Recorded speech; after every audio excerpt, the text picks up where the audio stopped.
ज्ञानाञ्जन शलाकया चक्षुरुन्मिलितं येन तस्मै श्रीगुरुवे नमः। जय श्री कृष्ण चैतन्य प्रभु नित्यानंद श्री अद्वैत गदाधर श्रीवासादि गौर भक्त वृंद। हरे कृष्णा कृष्णा कृष्णा हरे हरे, हरे राम राम राम हरे हरे। हरे कृष्णा। तो आप सभी का स्वागत है आज के मॉर्निंग प्रोग्राम में। मैं सभी उपस्थित भक्तों को दंडवत प्रणाम करता हूँ। तो मैं एक कहानी से चालू करता हूँ। तो एक बार एक तोता रहता है, पैरट। एंड ये पैरट जो है, मदर पैरट, ये दो छोटे तोतों को जन्म देता है, टू बेबी पैरट्स। और ये मर जाता है, द मदर पैरट डाइज। और ये जो दो छोटे बेबी पैरट्स थे, वो रास्ते के बाजू में रह जाते हैं, बस जन्मे हुए दो स्मॉल टू पैरट्स। और वो जो प्रांत का राजा रहता है, वो उस तरफ से जाता रहता है। तो ये दो पैरट्स को देखता है और थोड़ा दूर रुक जाता है अपने रथ पे।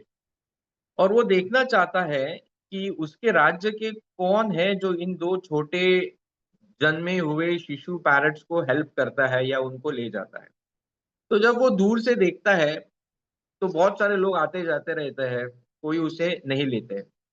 बहुत समय बाद वहां से एक कसाई जाता रहता है। कसाई जो आ, मारने वाला है, जो गो हत्या करता है, ऐसा आदमी जाता है। और वो दो पैरट्स को देखता है, और उसमें से एक पैरट को वो लेके जाता है अपने साथ। और राजा पीछे रुक के देख रहे हैं अभी कौन इनको लेके जा रहा है। दो में से एक पैरट गया, दूसरा पैरट उधर ही है। तो कुछ समय बाद वहां से एक साधु जाते रहते हैं।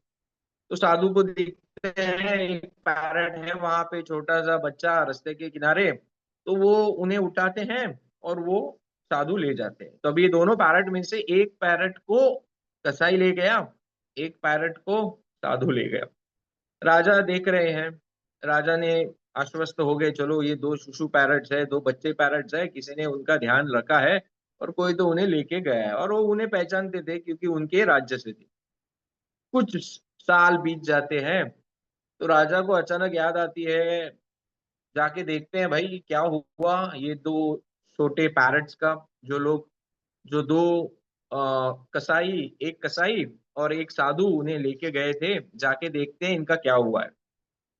तो राजा उसी प्रांत से थे, तो उन्हें पता था कहाँ थे वो। तो उनके घर चले जाते हैं। तो पहले वो कसाई के घर जाते हैं, और कसाई घर पे नहीं था।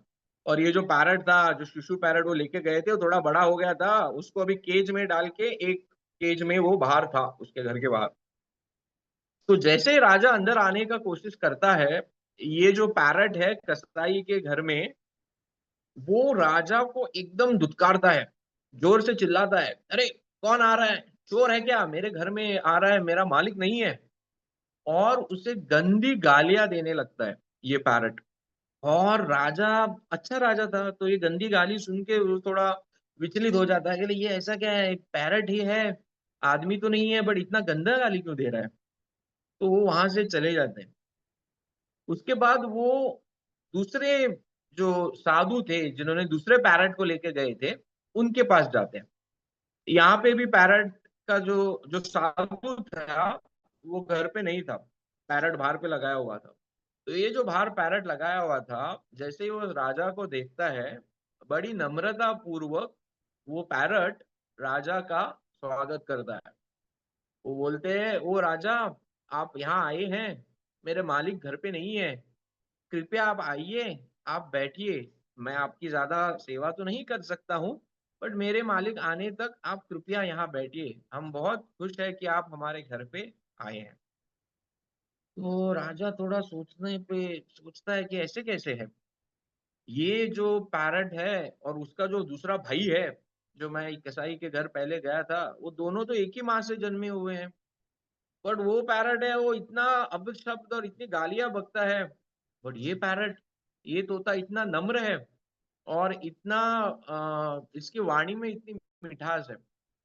तो ये जो राजा है, ये वो पैरट को पूछते हैं, जो साधु का पैरट है, कि तुम्हें पता है तुम्हारा एक भाई है, और कई साल पहले तुम्हें तुम्हारे भाई को कसाई लेके गया था, और मैं अभी उसके घर से ही आ रहा हूँ। बट वो जो पैरट है, वो जो तोता है, इतनी गंदी गालियां बकता है। ऐसे कैसे है, तुम दोनों एक ही माँ से जन्मे हुए हो, बट तुम इतने विनम्र हो, तुम इतने इतना साधु तो है तुम में, बट वो इतना क्रूर कैसे है। तो ये जो पैरट है, जो साधु का पैरट है, थोड़ा टाइम सोचता है और बोलता है। वो एक सुंदर श्लोक बोलता है। तो वो श्लोक में ये पैरट बोलता है, गो ओषेण वचन शृणोति, अहंश्च राजन् वचन मुनीना, न तस्य दोषो न च मद्गुणो वा, संस्पर्शजा दोषा गुण भवति। तो ये पैरट बोलता है, गो ओषेण वचन शृणोति। गो मीन्स काउ, ओषेण मीन्स मारने वाला, गो ओषेण मीन्स बुचर।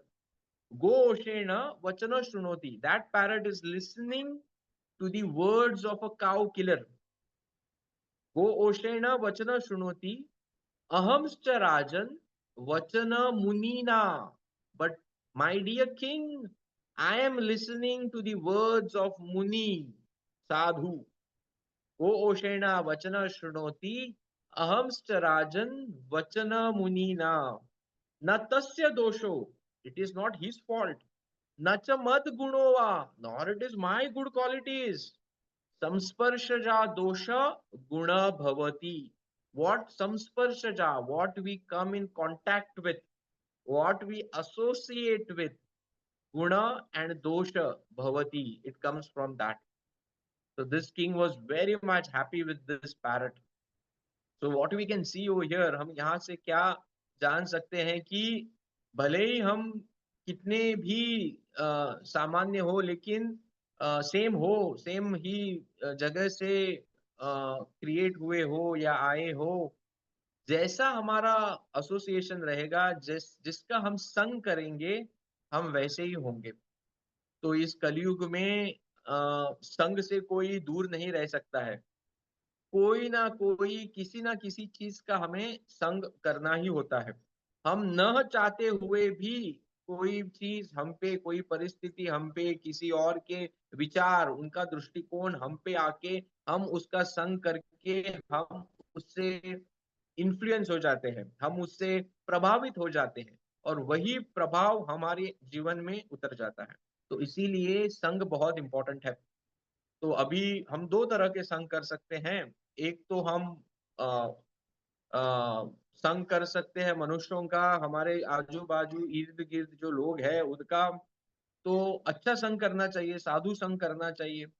तो बहुत से बार हमें ज्यादा साधु संग करने के लिए मिलता नहीं है। तो साधु संग के साथ ही हमें भागवत संग भी करना चाहिए। प्रोपाद ने श्रीमद् भागवतम जो दिया है, वो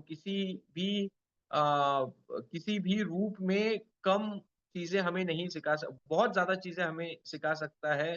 जो प्रत्यक्ष साधु हमें सिखा सकता है, वैसे ही प्रोपाद ने जो श्रीमद् भागवतम दिया है, अगर वो हम पढ़ेंगे तो वो हमें बहुत कुछ सिखा सकता है।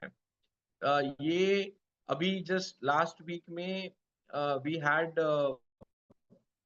भद्र पूर्णिमा, जहाँ पे हमने सबको भागवतम देने का ट्राई किया, पकड़ पकड़ के, किसके पास नहीं है, हम भागवतम पुश कर रहे थे। तो अभी भद्र पूर्णिमा तो हो गई खत्म। तो अभी हमें वो भागवतम खोल के पढ़ना है। भागवतम में टोटल 18,000 श्लोकाज है। तो अगर हम एक श्लोक भी एक दिन में पढ़ेंगे, तो हमें 55 इयर्स लगेंगे पूरा भागवत एक बार पढ़ने के लिए। 55 इयर्स, एक श्लोका एक दिन पढ़ेंगे तो कितना बड़ा टास्क है हमारे सामने। तो एटलीस्ट हमें दिन में कुछ श्लोका पढ़ने का एक रूटीन करना है। हम रूटीन करते हैं जपा करने का, क्योंकि हमने प्रतिज्ञा ली है। लेकिन उसी तरह से हम भागवत अगर रोज पढ़ेंगे, भले ही वो 5 श्लोक का हो, 6 श्लोक का हो, 10 श्लोक का हो, एक रूटीन बनाना है, तो ही हम भागवतम पढ़ सकेंगे। हमारे व्यस्त जीवन में सेपरेट टाइम निकाल के पढ़ना कभी कभी डिफिकल्ट होता है। इसीलिए एक प्रण लेना चाहिए कि मैं रोज श्रीमद् भागवतम के 4 या 5 श्लोका और उनके ट्रांसलेशन पढ़ूंगा। और अगर हम ये करेंगे तो हम देखेंगे कि 7-10 साल में हमारा भागवतम का अच्छा खासा पढ़ाई हो जाएगा। तो एक श्लोक आता है भागवतम शास्त्रों में, जो कहता है कि अगर हम भागवतम का पठन घर में करते हैं तो कथा भागवतम स्मी नित्य भवति यत ग्रहे। तो क्या होता है, तद ग्रहम तीर्थ रूपेण कुर्वन्ति। अगर हम भागवतम का पठन नित्य रूप से घर में करते हैं, उसका जो श्रवण करते हैं पढ़ते हैं हमारे घर में, तो हमारा घर जो है तीर्थ रूप में बदल जाता है। हमेशा तीर्थ जगहों पे जाने का आ, हमें लगता है कि चलो कहीं तीर्थ जगहों पे जाए, बट हम हमारा घर तीर्थ रूप में बदल सकते हैं अगर नित्यम आ, भगवान के पवित्र नामों का जप होता है और भागवतम का पठन होता है। तो ये एक श्लोक है भगवत भागवतम में। और एक श्लोक है जहाँ पे कहा गया है कि हम भागवत नहीं पढ़ते हैं तो क्या होता है, और भागवत पढ़ते हैं तो क्या होता है। अगर हम नहीं पढ़ते हैं भागवत तो कहा गया है, तावत संसार चक्रे नस्मिन भ्रमति अज्ञानतम पुमशाम। अगर हम नहीं पढ़ते हैं तावत, तावत संसार चक्रेस्मिन, इस संसार के चक्र में हम घूमते रहेंगे। पुनरअपि जननम पुनरअपि मरणम, वो संसार का चक्र कोई नहीं काट सकता, सिर्फ भगवान विष्णु, सिर्फ कृष्ण काट सकते हैं। और अगर हम भागवत पढ़ते नहीं पढ़ते हैं तो तावत संसार चक्रेस्मिन भ्रमति अज्ञान तम पुमाम, पुनः पुनः पुनः पुनः इस जगत के संसार चक्र में हम अज्ञान से घूमते रहेंगे, घूमते रहेंगे। और अज्ञान इतना सबसे खतरनाक चीज होता है, अज्ञान, इग्नोरेंस। इसलिए हम सबसे पहले गुरु से प्रार्थना करते हैं, ओम अज्ञान वो निकाल दीजिए, मेरा अज्ञान निकाल दीजिए। राइट। और श्रीमद् भागवतम अगर हम पढ़ते हैं तो क्या होता है, ये तो हो गया तावत संसार चक्र इसमें भ्रमति अज्ञान तम पुमाम। अगर हम नहीं पढ़ते हैं तो चक्र जन्म मृत्यु के चक्र में घूमते रहते हैं। और अगर हम पढ़ते हैं भागवतम नित्यम तो कहा गया है, यावत कर्ण गता नस्ति, यावत कर्ण, अगर हमारे कर्ण कानों पे यावत कर्ण गता नस्ति शुक शास्त्र कथा क्षणम, अगर थोड़े क्षणों के लिए भी, क्षण क्षण मीन सम सेकेंड्स, सम क्षणों के लिए भी सुख शास्त्र, जो भागवतम है शुकदेव गोस्वामी में कहा गया है, कहा है, रचित किया है, सुख शास्त्र कथा क्षणम, तो क्या होगा, गति नस्ती, वो जो हमारी गति है कि जो हम संसार चक्र में घूम रहे हैं वो नहीं होगी, वो कट हो जाएगी। तो ये भागवतम पढ़ने की कुछ ग्लोरीज, भागवतम करने के पढ़ने के कुछ फल स्वरूप शास्त्रों में दिए गए हैं। और एक जहाँ जगह पे कहा गया है, सदा सेवया श्रीमद भक्ति कथा, श्रीमद भागवती कथा यस्य श्रवण मात्रेण हरि चित्त संश्रित्य। सदा सेविया, हमेशा भागवतम का पठन कीजिए, हमेशा भागवतम का पठन कीजिए। उससे क्या होता है, यस्य श्रवण मात्रेण, जस्ट बाय सुनने से या पठन करने से हरि चित्त संश्रित, हम भगवान कृष्ण को अट्रैक्ट कर सकते हैं। भगवान कृष्ण को अट्रैक्ट करना बहुत डिफिकल्ट है, बहुत डिफिकल्ट है। बट यहाँ पे कहा गया है कि अगर हम हमारे घर में नित्यम भागवत सेवया, भागवत की सेवा करते हैं। भागवत की सेवा कैसे की जाती है, उसे डिस्ट्रीब्यूट करके, उसके बारे में बोल के, उसे पढ़ के, उसके श्रवण करने से भागवत की हम सेवा की करते हैं। और शास्त्रों में कहा गया है कि नित्यम भागवत सेवया, हमें भागवत की सेवा नित्य रूप से करनी चाहिए। तो किसी प्रकार से ये न के न प्रकारे न हमें एक आदत डालनी है रोज भागवत पठन करने का। भागवत सुनना भी चाहिए, कथा भी लगानी चाहिए, लेकिन भागवत पठन भी करना चाहिए। शिला प्रभुपाद ने इतनी रातें निकाल के भागवतम लिखा था, तो उन्होंने जो रातें अपनी बैठ के भागवतम लिखा था, हम दिन में तो उसे पढ़ सकते ही हैं। तो सबसे विनती है कि अभी जैसे हमने बहुत प्रयास करके भद्र पूर्णिमा को भागवतम सेट सबको दिया है, जिनके पास नहीं है पकड़ पकड़ के सबको दिया है, उसी तरह से हम खुद के लिए भी, और जो भी हमारे कांग्रेगेशन में भक्त हैं, डिवोटीज हैं, उनको हल्के से अच्छी तरह से प्रयास करके भागवतम पठन करने के बारे में थोड़ा उत्साहित और थोड़ा उनको मोटिवेट अगर कर सकते हैं तो बहुत अच्छा होगा। Thank you very much. धन्यवाद। हरे कृष्णा। श्रीमद् भागवतम की जय।